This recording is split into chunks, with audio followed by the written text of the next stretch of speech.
Este es Salvador Dalí, perverso, polimorfo, anarquista, surrealista, excelso, divino, déspota supremo que rompe con todo, el Dalí poseído de un delirio furiosamente dionisíaco, el Dalí ávido de dólares, el Dalí nexuso y monárquico. Y por encima de todas las cosas, como siempre ha dicho y se ha autoproclamado, monárquico. Pero no políticamente, metafísicamente. Para mí la monarquía es la prueba de la validez del ácido desoxirribonucleico, o sea que desde la primera célula viviente hasta la última, todo se ha transmitido genéticamente, pero no políticamente, porque soy apolítico total. O sea, si saliera un partido monárquico, nunca quisiera participar en ese partido.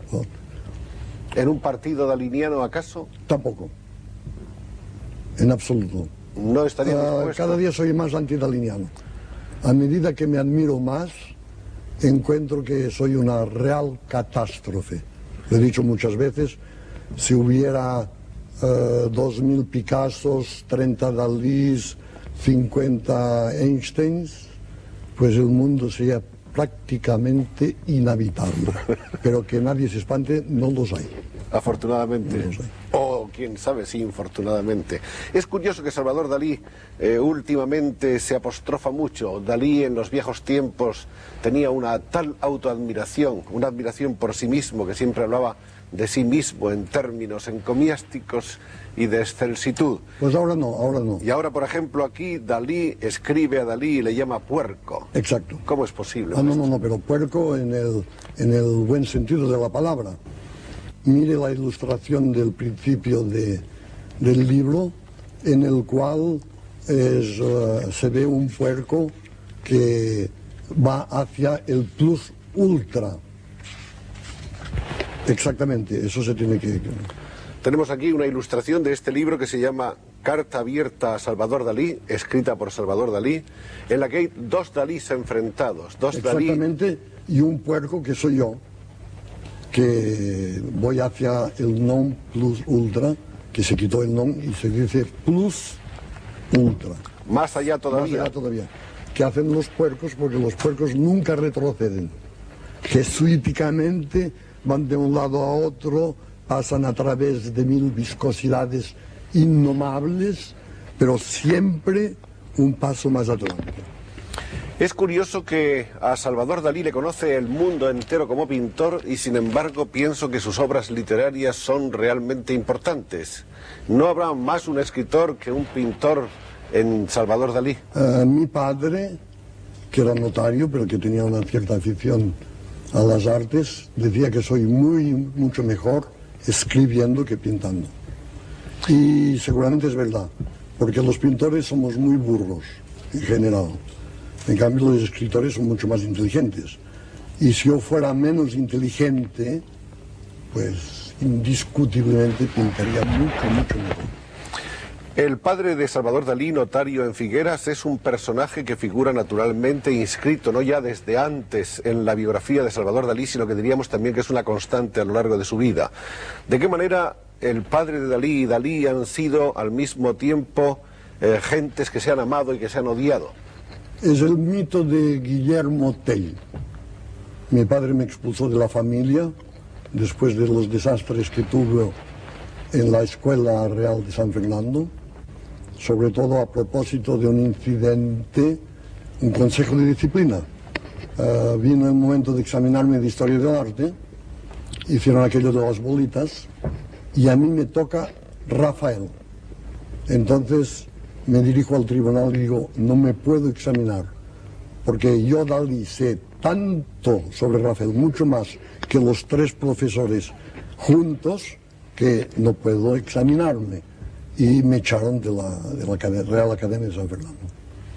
Y todas esas cosas, naturalmente, a mi padre le apesumbraban enormemente. Y ahí empezó entonces la discrepancia padre-hijo. Exactamente. Hasta expulsarme de la familia. Pero llegó luego la reconciliación en algún momento. Al final de su vida, sí. Pero la cosa que le hizo más mal efecto probablemente fue que no podía escribir con ortografía. Entonces una vez escribí la palabra revolución con 4 faltas de ortografía.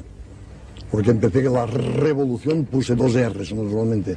Después la B no era la que tenía que ser.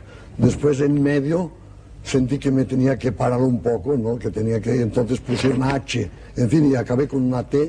Y entonces mi padre se metió en la cama y dijo, este chico, pase lo que pase, tiene que morir cubierto de piojos. ¿Qué hubiera pasado si no hubiera sido que mi esposa Gala, que es de Stalingrad, no de Stalingrad, pero que es rusa y tiene la fuerza de una batalla de Stalingrado, se puso a protegerme y ella hizo mi éxito mundial. Pero de todas maneras un cierto complejo de Edipo sí ha venido arrastrando en su vida Salvador Dalí. No, yo he tenido el mito de Guillermo Tell. Siempre he sentido una manzana encima de mi cabeza con el peligro de esa expulsión familiar. Gala entonces significa la aparición en la vida de Salvador Dalí del elemento liberador y catalizador al propio tiempo. Exactamente, y al mismo tiempo es mi inspiración. Y además, ahora voy a decir una cosa que nadie hace, yo creo sobre todo entre el medio de los artistas, es que cuando me casé litúrgicamente con Gala, me quedé con unas ganas locas de volverme a casar. Me gustó mucho. Y entonces al llegar a Porligat, eso es lo que me pasa a mí, había un cura que se lavaba los pies en el mar y le dije, me gustaría volverme a casar. Dice, se puede hacer. Con el rito copto, que es perfectamente compatible con el rito cristiano. Entonces, ahora anuncio que yo me quiero volver a casar con mi propia mujer en los momentos en que todo el mundo divorcia. Yo otra vez, como un puerco, que hemos dicho antes, adelante me vuelvo a casar con Gala. ¿Por segunda o por tercera vez? No, por segunda vez. Por segunda. Litúrgicamente ya no se puede más. Ya no se puede más. Ya no se puede más. Según todos los ritos, ahí se acaba. Pero el cura me dijo, para nosotros no añade nada ni quita nada. Entonces una cosa que no sirve para nada y que sea sagrada, eso es para Dalí. Hecho como a la medida. A la medida, a la medida. Realmente ese es, diríamos, el sacramento lujoso. El plus ultra. El plus ultra. Exactamente. El más allá todavía siempre. Más allá todavía, sí. Esa ceremonia no nos la vamos a perder. Yo tampoco. Por cierto, ¿siguen todavía los cisnes de Dalí iluminando en la noche las aguas de la bahía de Cadaqués? Me excuso por el cisne que usted me trajo, pero con el turismo, Porligat está lleno de lanchas rápidas y los matarían, es imposible. No. El último fue muy interesante como ocurrió, la muerte del último cisne. Estaba de visita, tuvo el honor de que viniera el rey de Italia, el ex rey de Italia, Humberto sí. De Saboya a verme, y mientras estábamos hablando llega un turista negro llevando un cisne sanguinolento, todo lleno de sangre, porque lo había visto volar y creía que era un animal fantástico y le había dado un harpunazo. Y desde entonces no hay cisnes en Cadaqués, que me gustaba mucho porque a las 7 de la tarde, a esa época, empieza a anochecer, entonces yo decía a mi criado Arturo, vaya a encender los cisnes. Y entonces llevaba unas coronas con lucecitas eléctricas y era muy bonito ver deslizarse los cisnes eléctricos. Con ritmo de vals. Exactamente, o de música de vals. Con una fantasmagoría. O albinoni, más bien, una música de albinoni. Vamos a hablar un poco de Gala. ¿Cómo comienza en la vida de Salvador la pasión por Gala? ¿Es una cosa súbita, repentina, inmediata? Instantánea.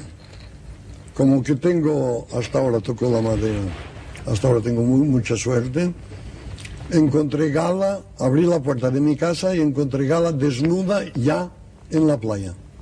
No completamente desnuda, pero en aquel tiempo se quitaban ya los sostenes y todo eso. Y desde entonces fue un amor completo intenso y tan duradero que se va a consagrar de nuevo.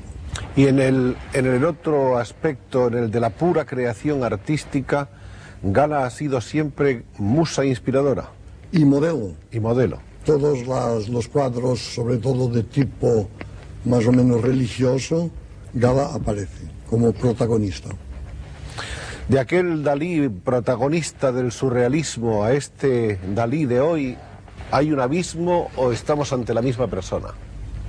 Estamos en la misma persona, pero con un avance tremendo ideológico. En aquel momento mi pintura se calificaba de surrealista. Hoy, ¡eureka! He encontrado mi pintura.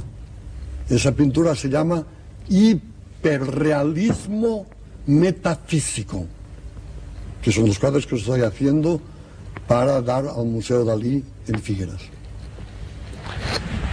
Ha sido entonces, por decirlo así, la alimentadora de esta nueva corriente en la vida de Dalí, Gala.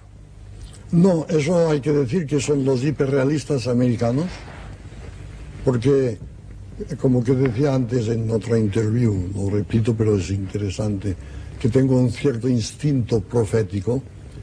En pleno arte abstracto, yo pronostiqué que volveríamos a hacer ultrafiguración. Y ahora la nueva vanguardia, como usted sabe, son los hiperrealistas americanos que lo copian literalmente de fotografías. Pero naturalmente, como Malebranche decía, las cosas que vemos está en nuestra alma, no está en las cosas. O sea, por ejemplo, si Velázquez copia una fotografía, lo mejor que puede, le sale un Velázquez. Si un tonto copia exactamente una fotografía, le sale una tontería. Si Dalí copia fidelmente una fotografía, le sale un Dalí. O sea que no hay que preocuparse. La personalidad es absolutamente imposible de evitar. Y además no todo el mundo puede copiar lo mismo. Es imposible. Pero hay una paradoja que se había dicho mucho, que la fotografía sería la muerte de la pintura. Y está resultando al revés, es que gracias a la fotografía se está resucitando el arte. Y me preguntaron en Nueva York en la televisión cuál era el misterio de la fotografía y la pintura. Se vendió Juan de Pareja, el que manejaba los pinceles y se ocupaba en el taller de Velázquez. Entonces me dijeron, ¿qué diferencia hay entre una fotografía del mismo personaje, con el mismo ángulo, y una pintura hecha por Velázquez? Yo dije, pues toda la diferencia entre la fotografía y la pintura de Velázquez del mismo sujeto, sin ninguna desproporción exactamente fotográfica, la diferencia es sencillamente de $6 millones. Porque la fotografía no valía nada y el cuadro se vendió a $6 millones. ¿Siguen los dólares siendo una cosa tan importante para usted? Para mí cada vez más. No los dólares, sino el dinero en general. Porque para mí el dinero es la mística. Y además lo devuelvo todo al pueblo español a través del Museo Teatro Dalí de Figueras. O sea que todo lo que poseo y todo lo que Gala poseo lo regalamos al pueblo español sin diferenciación de ninguna clase de política. ¿Quiere decirse que es como una fundación? Es una cosa un poco más compleja, pero de todas maneras el resultado es este. Volvamos a hablar de... Tengo que decir, sí, además que eso es importante, que el oro siempre tiene un valor místico. Yo no sé ni lo que tengo, ni las bancas donde están, ni nada. Pero en la Edad Media, todos los místicos, incluso nuestro sublime Raimundo Lulio, quería siempre transmutar la materia vil en oro. O sea que la única manera de aurificar, de espiritualizar la materia vil es aurificándola. transmutarla en una cosa preciosa. El oro así ha llegado a transformarse en algo más que alguna pasión puramente de atesorar. En absoluto no sé dónde está ni llevo nunca dinero. Una vez me encontré en Nueva York en el mismo taxi con Onassis y en el momento de pagar ni él ni yo teníamos 5 céntimos en el bolsillo, tuvimos que volver atrás al hotel para que nos pagaran el coche. Para mí el dinero tiene un valor puramente mágico y simbólico. Me parece que hace muchos años, en los años lejanos de su juventud, usted dijo que había que mover y agitar el árbol de dinero para que eyaculara su lluvia de oro. Exacto. De usted se ha dicho que es un ávida dollars, ¿no? Es un anagrama que Bretón André hizo Breton el honor de hacerme, pero lo hizo pejorativamente. Pero se equivocó, porque cuando se habla de dólares en América les gusta más que a nadie. Entonces, al contrario, les gustó mucho llamarme así. Hay una serie de hechos de su vida a los cuales pasa usted revista en esta curiosa correspondencia consigo mismo, como es, por ejemplo, el famoso escaparate de la Quinta Avenida de Nueva York. Sí, ese es vale la pena de que se lo cuente. Esa es una historia que se ha contado de muy diversas maneras y me gustaría oír la versión auténtica. Pues la versión auténtica es de que en aquel momento el surrealismo estaba de moda en Nueva York. Y los escaparates, el Bonita, el más lujoso de la Quinta Avenida, me pidieron de hacer 2 escaparates surrealistas. Entonces yo me pasé toda la noche trabajando, el uno se llamaba El Día, el otro La Noche, y había cosas realmente horrendas. Había teléfonos en forma de langosta, había sobre todo una bañera peluda, doblada de astracán, en fin, indescriptible. Había un traje afrodisíaco lleno de pipermín y moscas, etcétera, etcétera, etcétera. Entonces yo muy contento, el día siguiente voy a ver el resultado, veo que me han cambiado el escaparate. Entonces pido qué ha pasado, dice que había demasiado gente que lo miraba y que lo han tenido que... El éxito era excesivo. Lo excesivo, como siempre en mí. Entonces yo dije que lo tenía que volver a poner, que sí, que no hablaba inglés, que me habían ya pagado mi cheque, que no tenían para qué cambiar nada. Entonces me se ocurrió una cosa, entrar en los 2 escaparates y a patadas rompí todos los maniquís y después cogí la bañera. La bañera peluda. La bañera peluda y la quise volcar para dejar inutilizable el escaparate con el agua que había. Pero la bañera rompió el cristal, un inmenso cristal, y entonces... Y salió a navegar por la Quinta Avenida. Opté para saltar a través del cristal, que la policía que me cogió enseguida me dijo, eso es muy peligroso porque si se cae, después se cae un pedazo que me hubiera podido guillotinar fácilmente. Entonces Gala llorando, todo el mundo desesperado, mi abogado llega y me dice lo mejor es ir a la cárcel inmediatamente, porque conozco un juez que va a juzgar los delitos de esa tarde, que es muy buena persona. Entonces me metieron a las 8 de la tarde en una especie de jaula ignominiosa, toda llena de borrachos y de gente que me querían pegar, en fin. Y de pronto había un señor pequeñito con las manos llenas de sortijas. Me dice, yo soy de Puerto Rico y soy un gángster bastante conocido. ¿Y usted qué ha hecho? Yo dije, no he hecho más que romper una vitrina. Y dice, ¿en qué sector de la ciudad? Yo digo, en la Quinta Avenida. En la Quinta Avenida, usted es mi protegido. Cualquier que se acercaba a mí, patadas, me defendía como un león, porque me creía un gángster sublime. Y entonces pasé de eso a ser juzgado.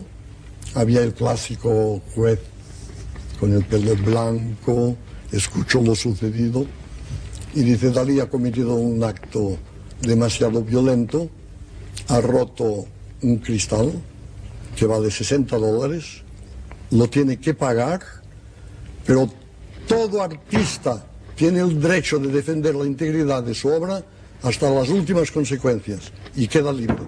Entonces el día siguiente todas las primeras páginas y todos los artistas de Hollywood diciendo, a nosotros nos pasa lo mismo, hacemos una película que se tienen que suicidar y los hacen un matrimonio fastuoso, en fin, me volví un héroe inmediatamente. Es suerte encontrar un juez así. No, la suerte es que no hice daño a nadie que pasaba por la calle en aquella hora, porque si hay un herido, me expulsan, me lo dijo el propio abogado, me expulsan de los Estados Unidos. Esa ha sido una de las muchas cosas, digamos, extravagantes y sui generis que ha hecho Dalí en su vida, sí, violentas. La más violenta es esta. Y la más clásica, porque hay siempre soy excéntrico y concéntrico, la más clásica es un día que fuimos a ver juntos con Jean Cocteau, que tenía mucho el esprit francés, el más refinado, fuimos a ver juntos el Museo del Prado. Y al salir en el Ritz había una especie de conferencia de prensa y preguntaron a Cocteau, si se hubiera quemado el Museo del Prado, ¿qué hubiera salvado usted? ¿Qué se hubiera llevado usted? Yo ya vi lo que iba a decir porque era un plagio de una cosa de un griego. Y dijo, mirándome a mí, quieren decir eso, Dalí no puede hacer mejor, pues yo me hubiera salvado el fuego. Y se quedó mirándome. Entonces, naturalmente, los periodistas me dijeron, ¿y usted, señor Dalí, qué se hubiera llevado, qué hubiera salvado? Y entonces yo, como que soy un poco teatral, hice ver que reflexionaba un poco, que ya lo tenía pensado, y dije, pues Dalí se llevaría nada menos que el aire, y específicamente el aire contenido en las Meninas de Velázquez, que es el aire de mejor calidad que existe. Y naturalmente, como que el fuego no es un elemento pictural y el aire es el protagonista de la pintura, el propio Cocteau cogió dos pajas de cóctel y se los puso en forma de bigote, inclinando la cabeza. Hemos llegado así sin darnos cuenta al bigote. El bigote es otra de las constantes de la personalidad de Dalí. En alguna ocasión, lejanamente, había dicho el gran pintor que eran como dos antenas que atraían una serie de efluvios casi mágicos. No, eso no era yo, era un catalán de la Edad Media, de la época de Leonardo, Juan Baptista Laporta, el cual creía que las cejas, como Platón, que le cubrían casi los ojos, y los bigotes muy largos, eran elementos indispensables para la creación artística. Se conducían como antenas y hacía una serie de comparaciones con mariposas llevando antenas extraordinarias y que tienen un instinto superior a las otras mariposas e insectos que no los llevan.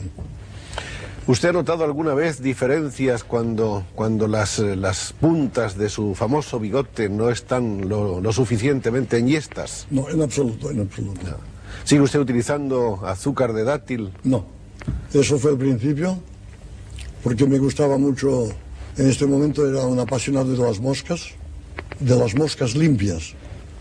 Las moscas que se pasan por la cara de los burócratas, todo eso es muy repugnante, en los hoteles es muy posible. Pero las moscas limpias de Porligat, que se pasean por detrás de las hojas de los olivos, esas van vestidas como por Valenciaga, son limpísimas y esas son maravillosas. Y cuando pinto, me ponía dátil aquí y un poco de miel en la comisura de los labios, y entonces esperaba el momento, bababa de satisfacción, porque cuando pinto babo de satisfacción. Y entonces esperaba el momento en que la mosca me se iba a meter en la boca. Y cuando estaba muy dentro, cerraba la boca y entonces la mosca hacía ¡ah! Y la soltaba. Y al cuarto de hora después otra mosca. Esa era una cosa sibarítica de la pintura. Y lo hacía siempre cuando todo Francia va en bicicleta. El Tour de France ciclista me ha inspirado mucho. Todo el mundo en las cuestas sudando, la televisión y la radio hablando de los héroes del Tour de France, y yo con mi mosca. Porque además, cuando se baba y no se enjuga, se crea una cosa que no sé cómo se llama, en catalán es buquera y en francés perlèche, pero en castellano no sé cómo se llama, que es una especie de crosta. Sí. Que se irrita y después se vuelve a formar. Al cabo de una hora vuelve a estar un poco preparada para recibir otra mosca. Para seguir con los placeres artificiales. Exactamente. Maestro, la palabra sublime es una palabra que también figura muy constantemente a lo largo de su vida. Hace unos minutos usted la pronunciaba. Usted es un hombre que cree en la sublimación permanente. Exactamente.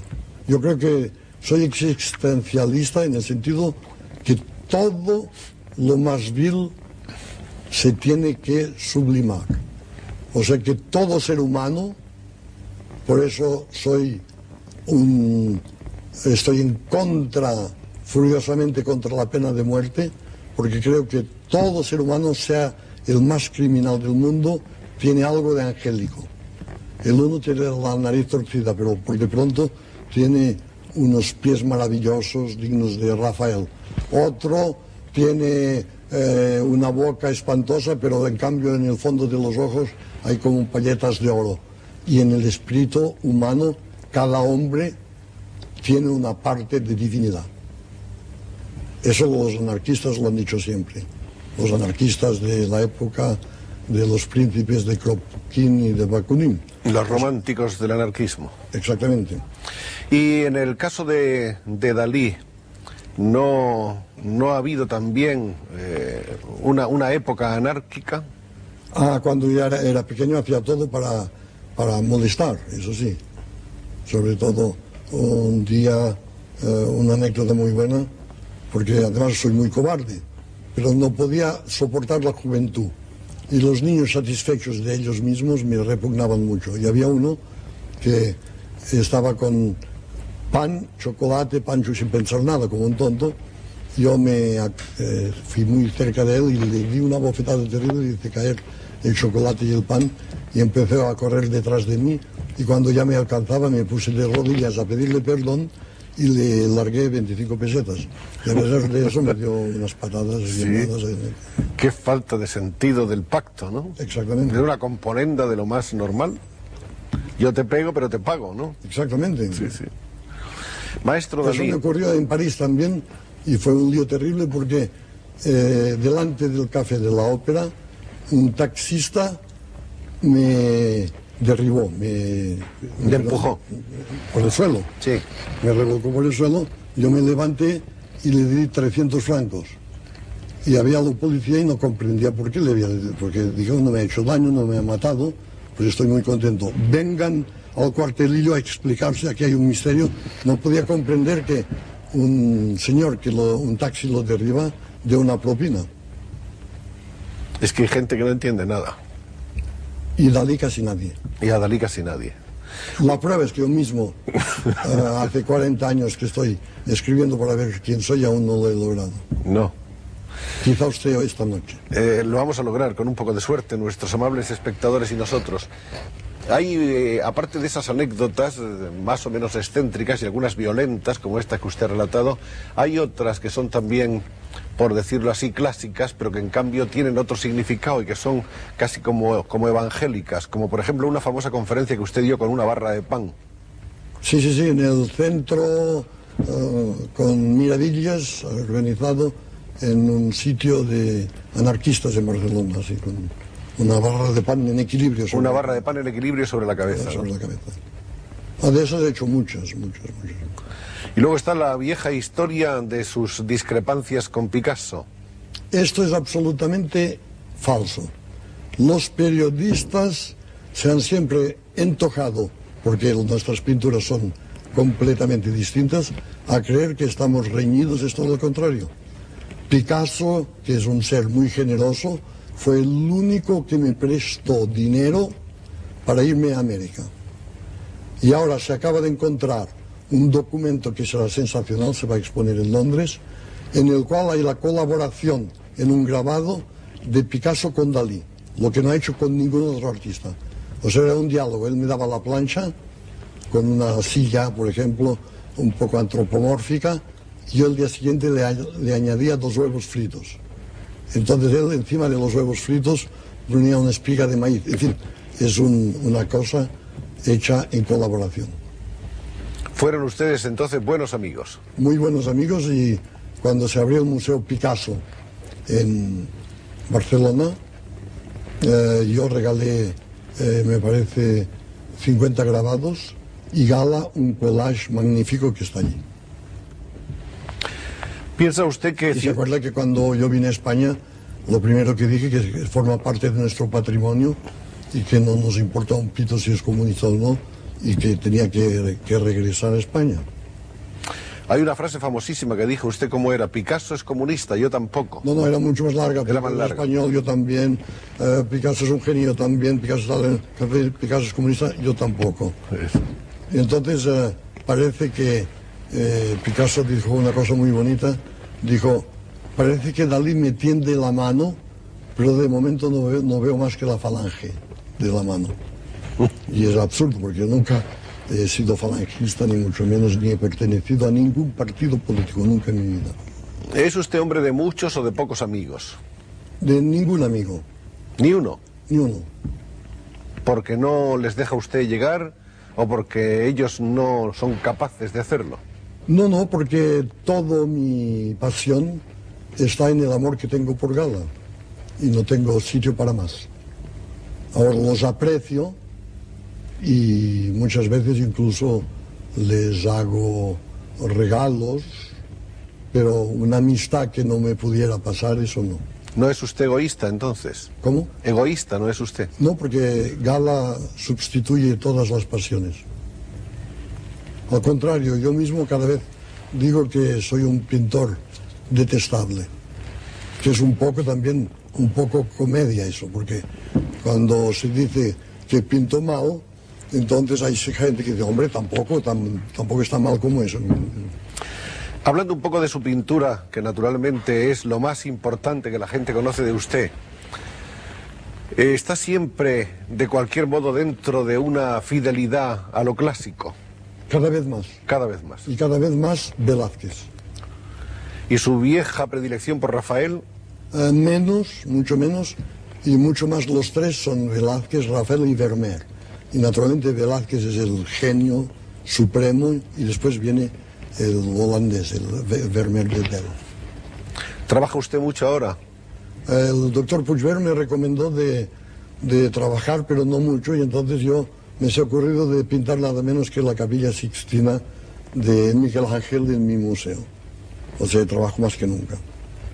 Eso nos hace recordar que usted ha estado recientemente con quebrantos de salud y creo que a todos nos gustaría saber que está usted restablecido plenamente o en vías de estarlo. No, estoy mejor que antes y el doctor Puigvert, que es un genio, me ha dicho que dentro de poco estaré mucho mejor.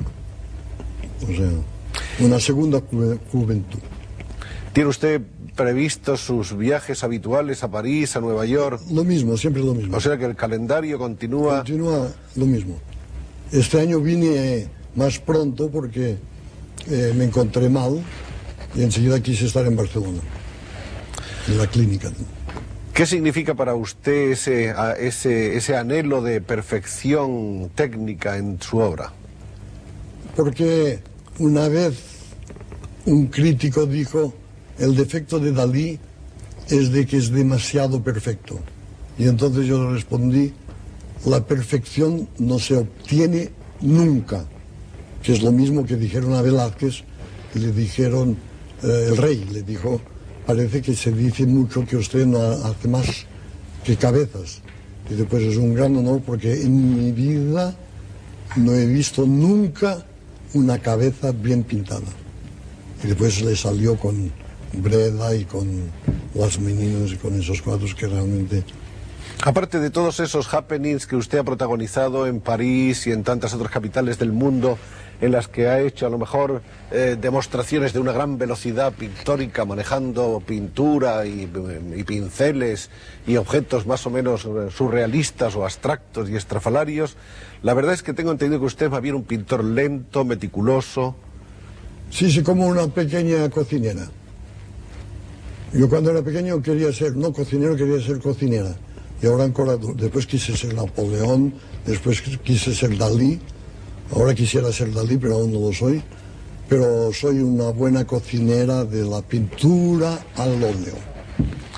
De sus años infantiles, ¿cuáles son los recuerdos más entrañables que conserva todavía, que tienen raíces en su corazón? Los más entrañables son los que datan de cuando Dalí vivía en las entrañas de su propia madre. La vida intrauterina. Exactamente, porque yo tengo recuerdos perfectos de mi vida intrauterina y parece que Casanova también los tuvo. Y el doctor Freud, cuando lo vi en Londres, me los confirmó.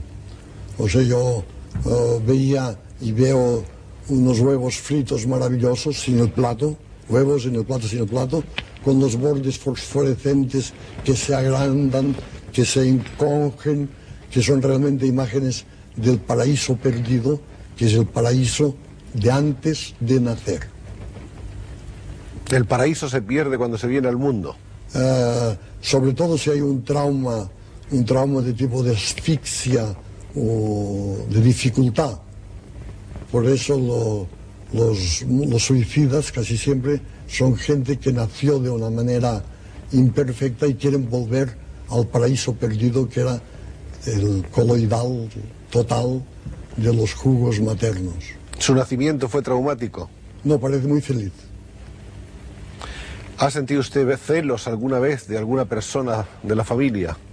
Nadie, soy el hombre menos celoso de todos. O sea, siempre me quieren, o pone que no me gusta tal pintor, me gustan todos en general, pero hay ciertos que me gustan más, naturalmente. ¿Y en la familia está usted más cerca de su madre que de su padre? Yo creo que mi padre me impresionó mucho más, porque mi padre era ateo y muy exaltado, y entonces empecé a creer que la cuestión de la religión era cosa más bien de las mujeres, porque mi tía y mi hermana, en fin, las mujeres iban, sobre todo mi madre iba a misa. Y ahora es el contrario, ahora cada día soy un poco como Buñuel, cada día me acerco más, yo creo, a la fe, que es una gracia de Dios. Usted y Buñuel protagonizaron juntos una etapa histórica con dos películas, La muerte, el perro andaluz y La edad de oro, ¿no es esto? Exactamente. Esas dos películas fueron como la explosión del surrealismo en la vía cinematográfica. Pero fue realmente una colaboración, porque también los críticos dicen Dalí hizo eso, Buñuel eso, y quieren dar méritos al uno al otro, y es absolutamente falso.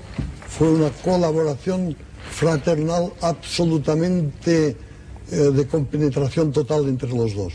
O sea, yo iba a decir una cosa y él iba a decir la misma. En algunas de las cosas que se han escrito sobre usted y en algunas de las cosas que usted ha escrito sobre sí mismo, se ha dicho que ha habido siempre una relación con su padre un poco curiosa, en el sentido de que él representaba para usted un poco Moisés y Júpiter al mismo tiempo. Exactamente, el poder absoluto. Era un tirano y al mismo tiempo era No, era muy bueno, pero cuando se enfadaba, sus gritos, casi todo Figueras se enteraba, porque gritaba mucho. Y eso me hacía una impresión enorme.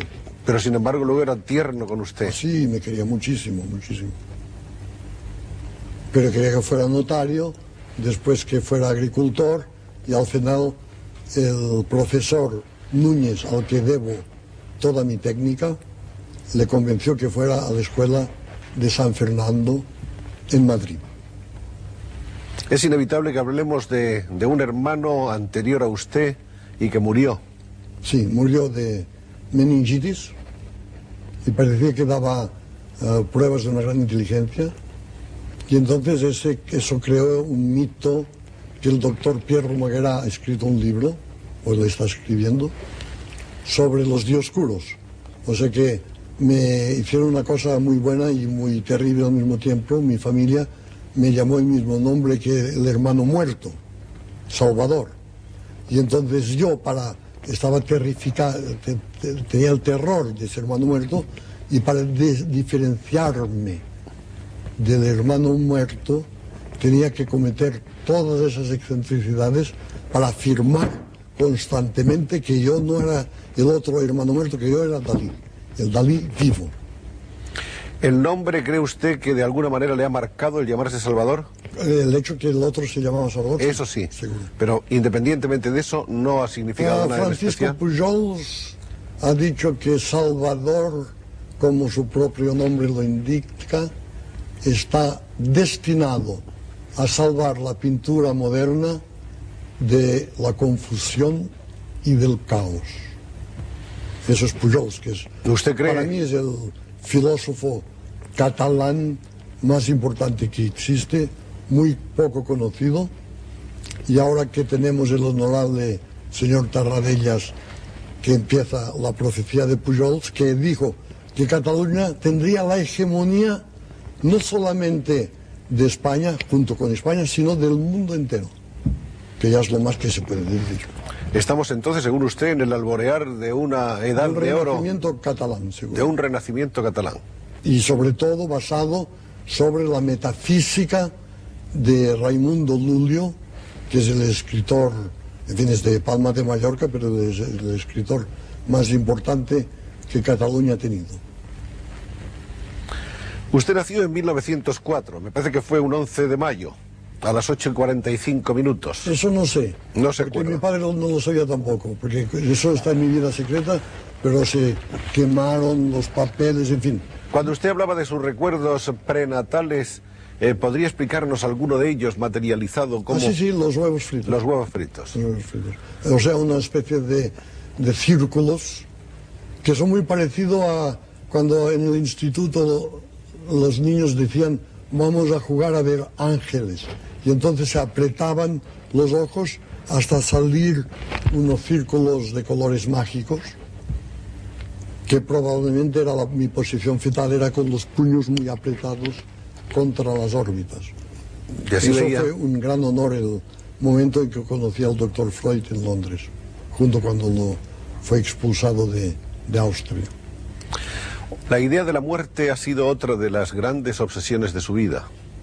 Sí, pero cada vez menos, porque creo que llegaré a tener la fe en la católica, que eso es una gracia única, y de creer en la inmortalidad del alma.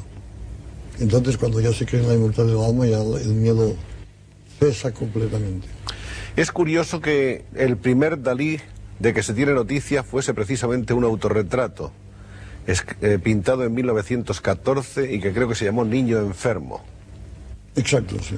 donde pintaba usted al niño Salvador Dalí. Yo siempre estaba enfermo, que me gustaba mucho. En fin, para mí 38,5 era una temperatura ideal. Y además no ir al colegio y ser mimado, porque mis padres, como que el otro se había muerto, pusieron toda la ternura sobre el nuevo Dalí. Eso es natural. Después se dejó usted influenciar bastante por el puntillismo, Todo, el futurismo, el cubismo, todos los ismos. todos los ismos. ¿Usted cree que eso era absolutamente necesario? Era una necesidad vital para Dalí Total, de atravesar información. por todos esos Por todo, estadios todo, informativos. ¿Y dónde está el más auténtico de los Dalís de esas épocas? Están en Figueras.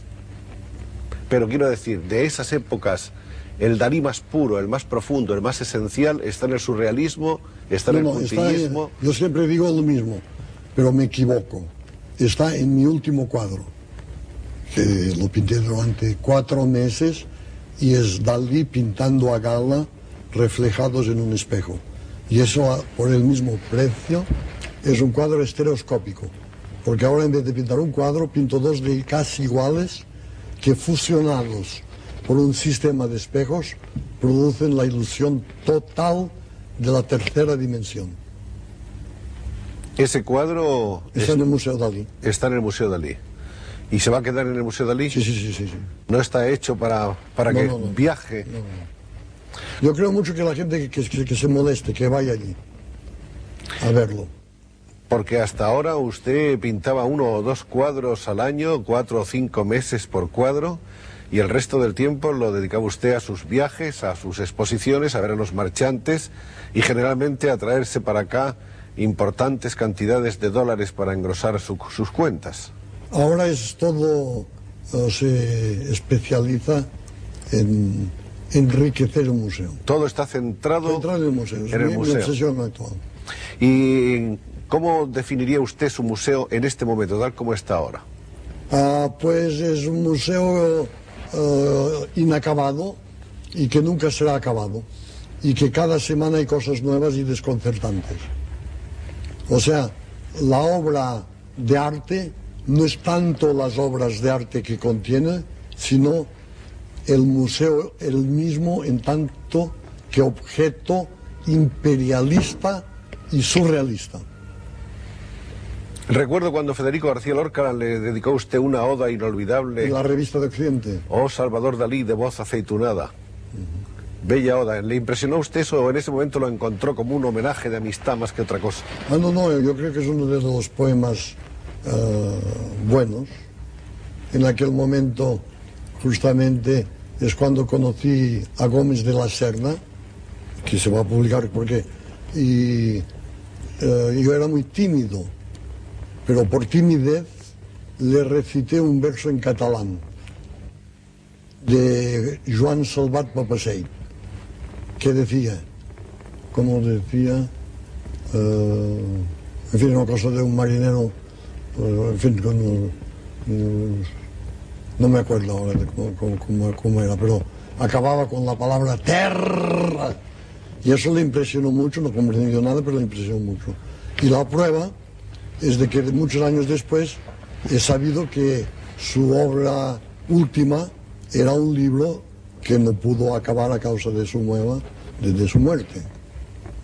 Sí, cantaria cançons com els marins de guerra i portaria els pantalons acampanats de baix. Ni els meus sabrien quan tornaria a terra. Entonces Ramón de Gómez de la Serna me miró y le gustó, pero no comprendió absolutamente nada.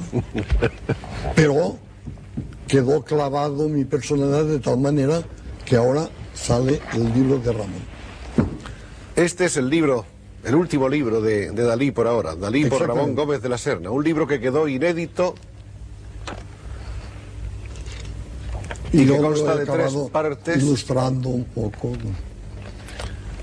Este libro une 2 nombres gloriosos de la cultura española, los del escritor Ramón Gómez de la Serna y el pintor Salvador Dalí. Y hay una serie de ilustraciones realizadas exclusivamente para este libro por Salvador Dalí. Es un libro bellísimo, como puede verse, donde están 2 genios juntos, porque no cabe duda de que Ramón era un genio de las letras, era un inventor, un renovador. Las greguerías son maravillosas.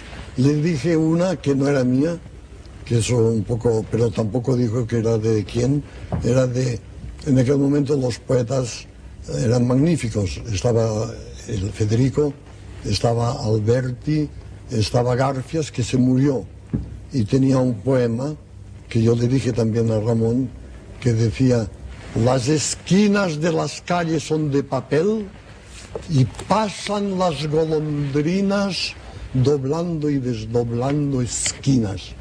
Y eso dice, eso es una greguería. Me pareció. Era muy romántico. O sea que yo en el fondo no he hablado nunca más que le he hecho efectos y han dado resultado. Es curiosa esta colaboración en el tiempo, a través de los años y de unas vidas tan ricas y de la desaparición de Ramón, este reencuentro en el tiempo de Dalí. Yo no lo vi, cuando volvió a España no lo vi. Yo no lo vi, quizá lo he visto 4 veces en mi vida, y siempre en el Café Pombo, con don Ramón del Valle Inclán, era una tertulia maravillosa. Volvamos a Federico. ¿Qué significaba esa amistad de Federico y usted desde su punto de vista personal? Pues es la más grande que he tenido. Cuando hablo de amistad es la más grande que he tenido, no hay ninguna duda. Él tenía una especie de sensibilidad especial también para la pintura.